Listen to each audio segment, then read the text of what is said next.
दोस्तों, चांद जो कि हमारी पृथ्वी का एकमात्र प्राकृतिक उपग्रह है। पृथ्वी के नजदीक दिखने वाला यह चांद हमसे 3,84,000 किलोमीटर दूर है।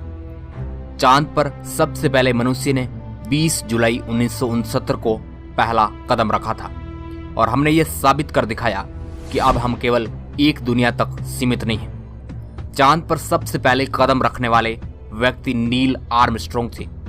वैज्ञानिकों ने चांद की खोज और उसके बारे में जानकारी हासिल करने की कोई कसर नहीं छोड़ी। मगर दोस्तों, आपके दिमाग में सवाल उठ रहा होगा, आखिर चंद्रमा की दुनिया कैसी है? क्या चंद्रमा पर इंसान जिंदा रह सकता है? क्या वहां पर आने वाले टाइम में जीवन संभव हो सकता है? आखिर वह कौन सी वजह है जो वैज्ञानिक चांद पर नहीं जा रहे हैं? तो चलिए दोस्तों, आज चांद के बारे में जो भी आपके दिमाग में सवाल उठ रहे हैं उनका बड़ा ही सटीक अंदाज में जवाब तलाशते हैं। दोस्तों, सबसे पहले अपन चांद की उत्पत्ति से शुरुआत करते हैं। आखिर पृथ्वी के पास चांद कहां से आया था? समय था आज से करीब 4.5 अरब साल पहले। उस वक्त पृथ्वी को बने कम ही टाइम हुआ था। तब हमारी पृथ्वी के साथ एक ऐसी घटना घटी जिसने काफी हद तक पृथ्वी को बदल कर रख दिया। उस समय अंतरिक्ष का एक हमलावर पृथ्वी को तबाह करने की फिराक में था। उसका आकार मंगल ग्रह जितना था और वह 15 किलोमीटर पर सेकंड की रफ्तार से पृथ्वी की ओर बढ़ रहा था। इसी तेज रफ्तार के साथ थेया नाम का उल्का पिंड हमारी धरती से टकरा जाता है।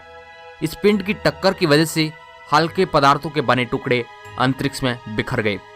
बाद में ग्रेविटी की वजह से इकट्ठे होकर इन्होंने एक पिंड का निर्माण किया। वो पिंड कोई और नहीं बल्कि हमारा चांद था। तो दोस्तों, कुछ इस तरह हमारा चांद पृथ्वी के पास आया। चांद का व्यास 3474 किलोमीटर है और यह सौरमंडल का 5वां सबसे विशाल प्राकृतिक उपग्रह है। धरती की तुलना में चांद का आकार 27% है, यानी कि हमारी पृथ्वी के अंदर तकरीबन 9 चांद आराम से समा सकते हैं। अब आ जाते हैं चंद्रमा की जमीन पर।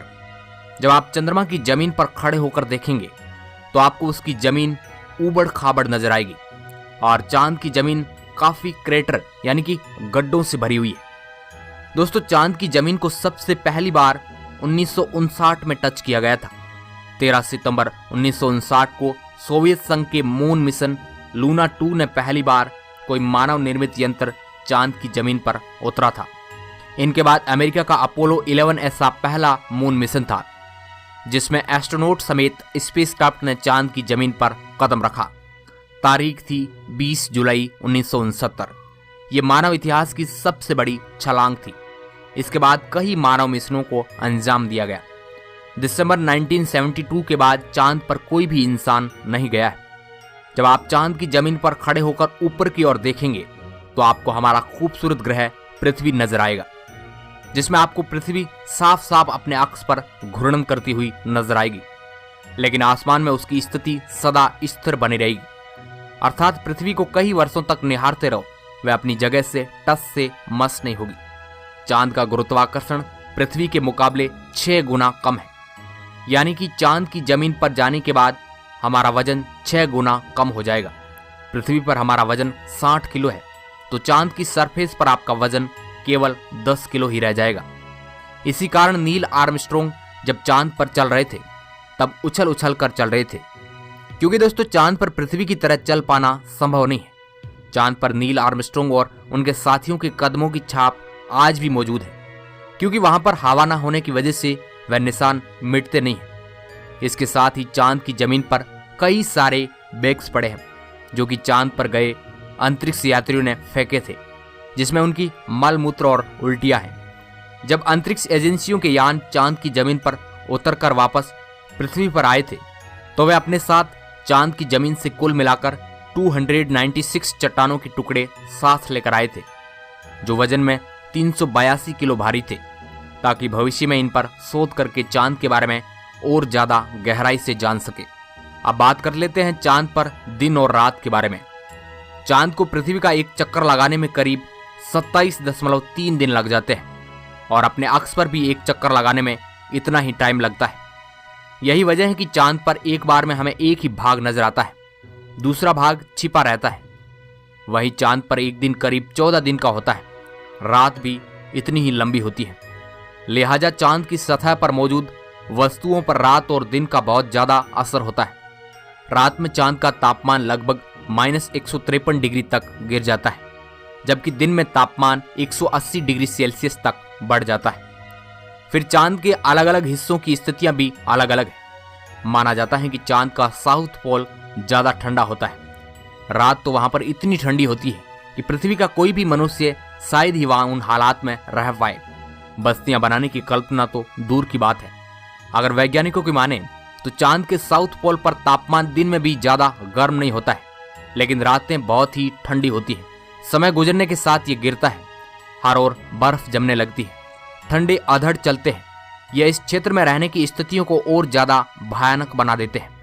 इन्हीं भयानक स्थितियों के चलते चांद पर अब जितने भी मिशन गए हैं वो सब उत्तरी इलाके में गए हैं।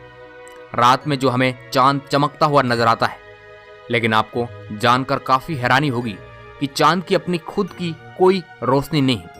जो ये चांद पर रोशनी नजर आती है वह सूरज से आने वाली रोशनी का रिफ्लेक्शन है। यानी कि अगर हमें सूरज रोशनी देना बंद कर दे तो चांद हमें कभी नजर नहीं आएगा। चांद पृथ्वी के चारों ओर घूमते वक्त अपना एक ही हिस्सा पृथ्वी के सामने रखने के कारण चांद का दूसरा हिस्सा आज तक पृथ्वी से किसी भी मनुष्य ने नहीं देखा है। मगर अंतरिक्ष यानों की सहायता से चांद के दूसरे हिस्से की तस्वीर तो हमने कैप्चर कर ली है। दोस्तों, चांद पर मौसम नहीं पाए जाते क्योंकि परिक्रमा के दौरान चांद अपनी धुरी पर सिर्फ 1.54 डिग्री तक तिरछा होता है, जबकि पृथ्वी 23.44 डिग्री तक झुकी हुई है। इस वजह से दो बातें होती है।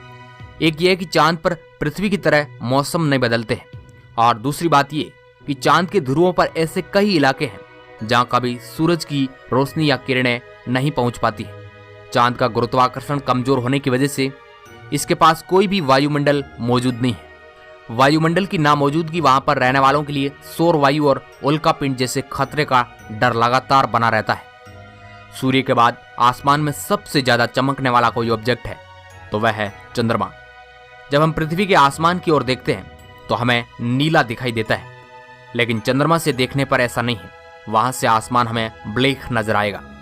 पृथ्वी पर समुद्री ज्वार भाटा चंद्रमा के गुरुत्वाकर्षण की वजह से ही आते हैं। कुछ वैज्ञानिक ऐसा अनुमान लगाते हैं कि अगर चंद्रमा गायब हो जाए तो पृथ्वी पर मात्र दिन 6 घंटे का रह जाएगा। जब चंद्रमा अपनी कक्षा में घूमता हुआ सूर्य और पृथ्वी के बीच में होकर गुजरता है और सूर्य को पूरी तरह से ढक लेता है तो उसे सूर्य ग्रहण कहते हैं। दोस्तों, चांद पर पानी को भारत ने खोज निकाला था। भारत के कई वैज्ञानिकों ने कहा था कि चांद पर पानी है, मगर किसी ने भी नहीं खोजा।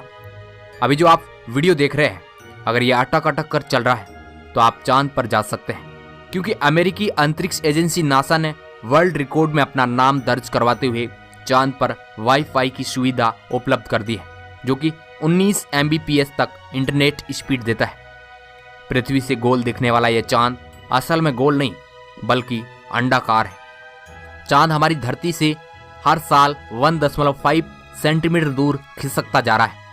इसका पता तब चला जब चांद पर एक 18 इंच की परावर्तक चादर लगाई गई, जिस पर लेजर पड़कर आने के बाद वैज्ञानिकों के सामने ये नतीजा निकला। इस तरह 5 अरब साल बाद चंद्रमा को पृथ्वी की परिक्रमा करने में 47 दिन लगेंगे। पृथ्वी से देखने पर जो चांद पर काले धब्बे दिखाई देते हैं, असल में वे धब्बे नहीं बल्कि गड्ढे और क्रेटर हैं, जहां पर सूर्य की रोशनी नहीं पहुंच पाने की वजह से वे धब्बे नजर आते हैं। क्या हम इंसान एक बार फिर चांद की धरती पर कदम रख पाएंगे? इस बात का जवाब मुझे हाँ देने में कोई संकोच नहीं है, क्योंकि ये तो भविष्य की बात है। 1950 के दशक में कौन जानता था कि हम अगले 20 सालों के अंदर ही चांद पर कदम रखेंगे।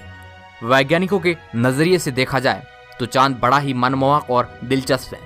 वैसे तो हमें पक्के तौर पर पता है कि अरबों साल पहले हुई कुदरती उथल पुथल से धरती से जो चट्टानों के टुकड़े निकले, चांद उन्हीं से बना है। इस बात में बिल्कुल भी संदेह नहीं है कि चांद पर जाना काफी खर्चीला है। अनुमानित लागत लगभग 35 अरब डॉलर है।